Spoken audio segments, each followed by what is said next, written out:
தாவீது சொல்லுகிறான் சங்கீதம் 18:34, வெங்கல வில்லும் புயங்கள் வளையும்படியாக என் கைகள் யுத்தத்துக்கு பழக்குவிக்கிறான்னு சொல்லி. நம் தேவன் யுத்தத்தை பழக்குவிக்கிறவர்.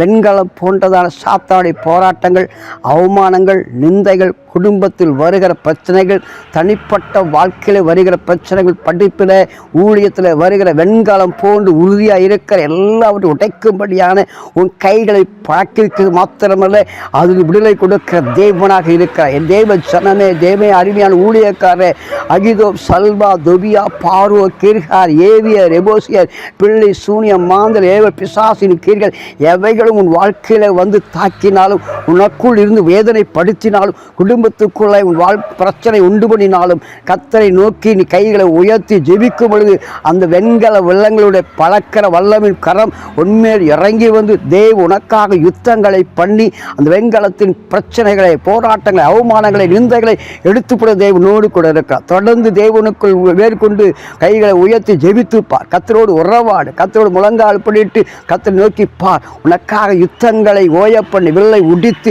இருட்டிய நெருப்பிலா சுற்றிருக்க தேவன் கடை மட்டும் யுத்தங்களை ஓயப்படுகிற கர்த்தர் உனக்காக யுத்தங்களை ஓயப்பண்ணி அமைதியான சந்தோஷமான வாழ்க்கை தருவார். கர்த்தருக்கே மகிமை உண்டாவதாக. ஆமென்.